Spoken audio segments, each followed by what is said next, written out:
నమస్తే అండి. Welcome back to my channel Soumya Katuri. ఈరోజు మళ్ళీ కొత్త వీడియోతో ముందుకు వచ్చేసాను. వీడియోలోకి వెళ్ళిపోయే ముందు నా ఛానల్ని మొదటిసారి చూస్తున్న వారైతే please like, share and subscribe చేసి నన్ను సపోర్ట్ చేస్తానని అనుకుంటున్నాను. ఓకే అండి, చలో మరి వీడియోలోకి వెళ్ళిపోదామా? చలో. ఈరోజు వీడియో వచ్చేసి పావ్ బాజీ అండి. అందరికీ ఎంతో ఇష్టమైన, పిల్లలకైనా పెద్దోళ్ళకైనా ఈవినింగ్ టైం వర్షం పడుతున్నప్పుడు బయటికి వెళ్ళినప్పుడు మనం ఎప్పుడు తింటూ ఉంటాం పావ్ బాజీ మసాలా, పావ్ బాజీ అనేది. అది ఎలా చేస్తామో వీడియోలో చూపిస్తాను, వచ్చేసేయండి. ఇలా ఈజీగా టేస్టీగా రెడీ చేసుకోవడానికి ఏం చేయాలో చూపిస్తాను, వచ్చేసేయండి. ముందుగా ఇలా మనం వెజిటబుల్స్ని మెత్తగా బాయిల్ చేసుకొని పెట్టుకోవాలి. ఏమేమి వెజిటబుల్స్ అంటే బఠానీలు ఒక 6 నుండి 7 అవర్స్ వరకు నానబెట్టుకొని కుక్కర్లో పెట్టుకోవాలి. తర్వాత క్యారెట్, ఆలుగడ్డ, టమాటోస్, కాలీఫ్లవర్, ఇలా డిఫరెంట్ వెజిటబుల్స్ అన్నీ మనం ఇలా మెత్తగా కుక్కర్లో ఒక 4 విజిల్స్ పెట్టుకొని ఒక 10-20 మినిట్స్ వదిలేయాలి, విజిల్ తీయకుండా. అప్పుడు మెత్తగా బాయిల్ అవుతాయి. బఠానీలకు కొంచెం టైం పడుతుంది కాబట్టి కాసేపు ఎక్కువగానే నానబెట్టుకోవాలని నేను చెప్తాను. సన్నగా కట్ చేసుకొని పెట్టుకోవాలి. ఆనియన్స్, కొత్తిమీర ఇవన్నీ పెట్టుకున్న తర్వాత మనం ఇప్పుడు అసలు పావ్ బాజీ మసాలా ఎలా రెడీ చేయాలో చూపించేస్తాను, వచ్చేసేయండి. దానికి మనం ఫస్ట్గా స్టవ్ ఆన్ చేసుకొని ఒక బాణలి పెట్టేసుకొని వెడల్పుగా ఉండేదాన్ని, మందంగా ఉండేది పెట్టేసుకోవాలి. కొంచెం ఒక 4 టేబుల్ స్పూన్ల ఆయిల్ వేసుకొని కొన్ని ఆవాలు, ఒక టేబుల్ స్పూన్ అయితే సరిపోతుందండి, కొంచెం జీలకర్ర యాడ్ చేసుకొని అవి చిటపట్లాడే వరకు వెయిట్ చేయాలి. వెయిట్ చేసిన తర్వాత కొంచెం ఒక 1/2 టేబుల్ స్పూన్ పసుపు యాడ్ చేసుకోవాలి. తర్వాత మనం సన్నగా కట్ చేసుకొని, ఎంత సన్నగా వీలైతే అంత సన్నగా కట్ చేసుకొని పెట్టుకున్న ఆనియన్స్ మంచిగా బాగా ఫ్రై కానియాలి. సన్నగా తురుముకొని పెట్టుకున్న వెల్లుల్లి రెమ్మలు, కొంచెం పచ్చిమిర్చీలు యాడ్ చేసుకొని ఇవన్నీ బ్రౌన్ కలర్ అయ్యే వరకు బాగా ఫ్రై చేస్తూ ఉండాలి. ఫ్రై తొందరగా కావాలంటే మనం ఒక చిటికెడు సాల్ట్ యాడ్ చేసుకుంటే సరిపోతుంది, తొందరగా ఫ్రై అవుతుంది. ఒక 10 మినిట్స్ అండి బాగా ఫ్రై కావాలి. ఆనియన్స్ అనేవి మనం దాంట్లో ఉన్నాయా లేవా అన్నట్టు ఫ్రై చేస్తే కొంచెం స్వీట్నెస్ అనేది వచ్చి చాలా బాగుంటుందండి పావ్ బాజీ మసాలా అనేది. చూడండి, ఒక 1/2 టేబుల్ స్పూన్ సాల్ట్ యాడ్ చేశాను. ఇప్పుడు యాడ్ చేసుకొని బాగా ఫ్రై చేస్తూనే ఉండాలండి, మాడిపోకుండా. ఆయిల్ సరిగ్గా సరిపోయేంత వేసేస్తే మనకు అంత మాడదు. సిమ్లో పెట్టి ఫ్రై చేస్తే మంచిగా అవుతుంది. ఇప్పుడు ముందుగా పెట్టుకున్న వెజిటేబుల్స్ ఉంటాయి కదండి, అవన్నీ పక్కన పెట్టి ఉడికిస్తూ ఉండాలండి సిమ్లో పెట్టి. ఇప్పుడు పావ్ బాజీ మసాలా ఒక 1/2 టేబుల్ స్పూను, కొంచెం కారము, పావ్ బాజీ మసాలా అనేది యాడ్ చేసుకోవాలి. మీ ఇష్టం అండి, మీ కారానికి తగ్గట్టుగా ఈ మసాలాలో యాడ్ చేసుకోవాలి. మేము పిల్లలు ఉన్నారు కాబట్టి నేను కొంచెం సగం టేబుల్ స్పూన్ మాత్రమే యాడ్ చేశాను. మీరు కావాలంటే ఎక్కువ కూడా యాడ్ చేసుకుంటే ఇంకా కొంచెం స్పైసీగా ఉంటుంది. గరం మసాలా యాడ్ చేశాను. అన్నీ ఎవరెస్ట్వి నేను యాడ్ చేశానండి. టేస్ట్ అయితే చాలా బాగుంటుంది. Pav bhaji masala and garam masala is very important అండి. ఎందుకంటే టేస్ట్ అనేది వచ్చేది ఈ మసాలాలతోనే, కాబట్టి ఇవి స్కిప్ చేయకుండా కంపల్సరీగా యాడ్ చేయండి మసాలాలు.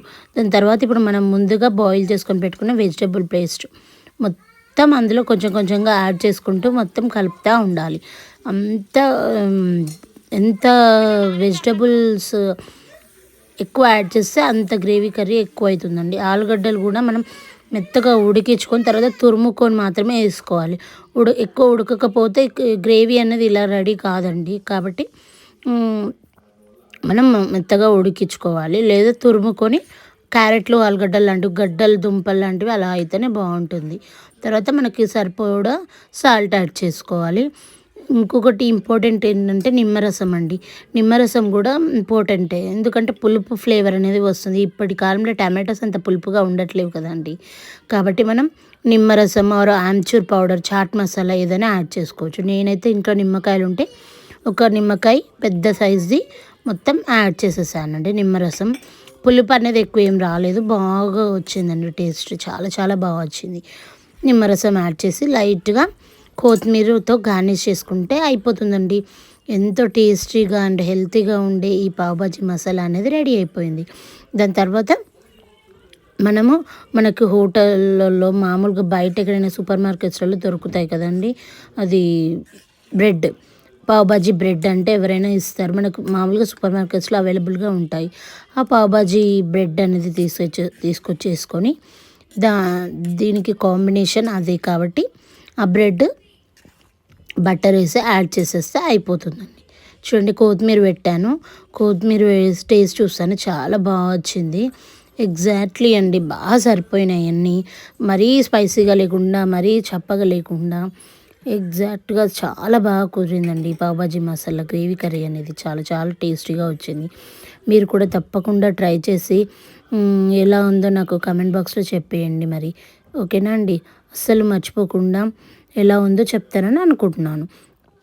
నెక్స్ట్ ఒక పెనం తీసేసుకొని, మనకు పావుబాజీ బ్రెడ్ అనేది మామూలుగా సూపర్ మార్కెట్స్లో దొరుకుతుంది కాబట్టి ఆ బ్రెడ్ని మనం సన్నగా మధ్యలోకి కట్ చేసేసి బటర్ అనేది ఒక ఒక చిన్న బటర్ క్యూబ్ యాడ్ చేసేసుకొని అది వేడైన తర్వాత చూడండి బ్రెడ్ని ఇటు అటు తిప్పుకుంటూ రెడ్గా వేయించుకోవాలి. అప్పుడు పావుబాజీ అనేది టేస్ట్ అనేది వస్తుంది. చూడండి ఇలా. ఇంకా కొంచెం థిక్గా బటర్ తక్కువ వేస్తే బ్రెడ్ మాడిపోతుంది కాబట్టి కొంచెం ఎక్కువ బటర్ వేసి బాగా ఫ్రై చేస్తేనే చాలా బాగుంటుందండి.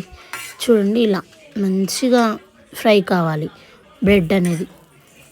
ఫ్రై అయితేనే అప్పుడు మంచి టేస్ట్ అనేది వస్తుంది. రెడ్ కలర్గా అయ్యే వరకు ఒక 2 minutes చూడండి, మళ్ళీ చూపిస్తున్నాను.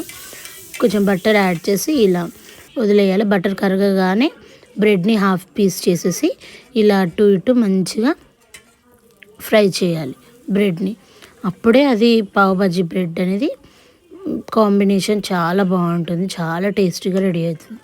ఈ బ్రెడ్ మనకి ఎక్కడైనా మామూలుగా సూపర్ మార్కెట్స్లలో కానీ నార్మల్ కిరాణం షాప్స్లలో కానీ బ్రెడ్ కావాలి అంటే ఇస్తానండి అడిగితే. చూడండి దీని కాంబినేషన్ ఒక నిమ్మకాయ అండ్ కొంచెం వెల్లుల్లి ఉల్లిపాయలు యాడ్ చేసేసుకొని నంచుకొని తింటే నిజంగా చాలా చాలా ఎమ్మీగా ఉంటుంది. మళ్ళీ చూపిస్తున్నాను చూడండి.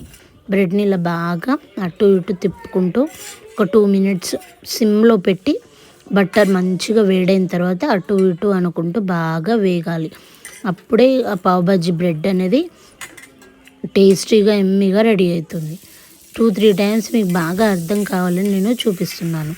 బటర్ని వేడి చేసి దాని తర్వాత బ్రెడ్ అనేది మంచిగా యాడ్ చేసేసి అటు ఇటు బాగా తిప్పాలి. అప్పుడే మంచి టేస్ట్ అనేది బ్రెడ్కి వస్తుంది. తప్పకుండా ఇలా ట్రై చేసి నాకు చెప్పేసేయండి. చూడండి ఇలా ప్రెస్ చేయాలి దాంతో, సరతంతో ఆర్ ఏదైనా స్పూన్తో ప్రెస్ చేస్తే ఆ బటర్ అనేది బ్రెడ్కి బాగా పట్టి అప్పుడు టేస్ట్ అనేది ఇంకా బాగా వస్తుంది. తప్పకుండా ట్రై చేసి ఎలా ఉందో నాకు కామెంట్ బాక్స్లో చెప్పేసేయండి. తప్పకుండా లైక్, షేర్ అండ్ సబ్స్క్రైబ్ చేయడం కూడా మర్చిపోకండి. ఇప్పుడు వచ్చేసి మా డాగ్ చూడండి ఎంత క్యూట్గా నా వెనకాలే తిరుగుతా ఉందండి. దీని పేరు సింబా. మీ అందరికి కూడా మా డాగ్ని, మా పెట్ని చూపించాలని వీడిని చూపిస్తున్నాము. తప్పకుండా ఎలా ఉందో మా సుజి డాగ్ పెట్ అనేది మీరు కామెంట్ బాక్స్లో చెప్పేసేయండి. చిన్న వీడియోస్ అప్పుడప్పుడు అప్లోడ్ చేస్తూ ఉంటాను మా డాగ్ గురించి. ఇంకా దేని గురించి అయినా మీకు ఏదైనా ఇన్ఫర్మేషన్ కావాలంటే తప్పకుండా కామెంట్ బాక్స్లో నన్ను అడగడం మాత్రం అస్సలు మర్చిపోకండి. చూడండి కింద ఏం లేకపోయినా ఏదో ఉన్నట్టు స్మెల్ చూస్తూ ఉంటుంది. Thank you for watching my video అండి. Thank you.